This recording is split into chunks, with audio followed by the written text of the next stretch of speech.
যুবরাজনগর বিধানসভার অন্তর্গত যুবরাজনগর এসএ অফিসের কনফারেন্স হলে কৃষি দপ্তরের উদ্যোগে একটি অনুষ্ঠান অনুষ্ঠিত হয়।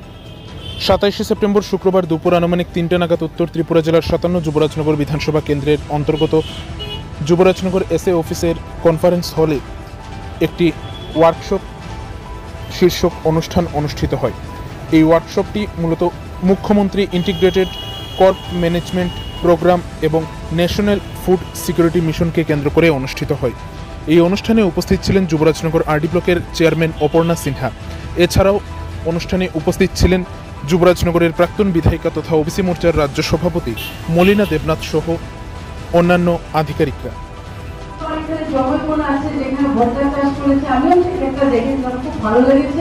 এবং সেটাও প্রায় ৭৫,০০০ টাকা লাভ হয়েছে, মানে অনেক বড় ব্যাপার এবং আমাদেরকে সেটা উৎসাহ দেয়।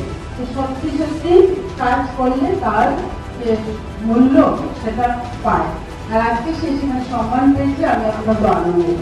তাছাড়া মধুবনের মধু থেকে শুরু করে এই যুবরাজনগরে এত কৃষি জমি আছে, তো সেই কৃষি জমিকে আমরা সঠিকভাবে পরিচর্যা করা, তো সেই উপলক্ষে একটা কথা বারবার মনে হচ্ছে যে একজন কৃষক সারা জীবন কাজ করেছে, কৃষি কাজ করেছে, ফসল ফলিয়েছে, তো সেই কৃষক বৃদ্ধ হয়ে গেছে।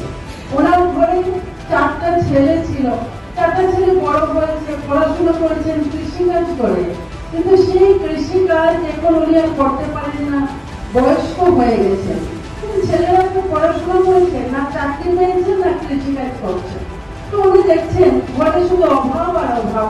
সেই কৃষি জমিও কেউ চাষ দেয় না, কৃষি কাজও কেউ করে না, কিন্তু সেই অভাব আর দূরীকরণ হয় না। তখন সে ভদ্রলোক বসে বসে ভাবলেন সেই অভাবকে কি করে দূর করি।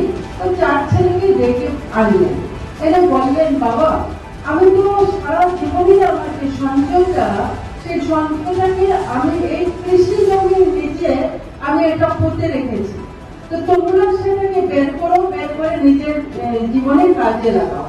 তখন কি করলো, সমস্ত ছেলেরা তাড়াতাড়ি কোদাল সমস্ত কিছু নিয়ে সেই কৃষি জমিতে গেল এবং সেই জমিকে করতে শুরু করলো।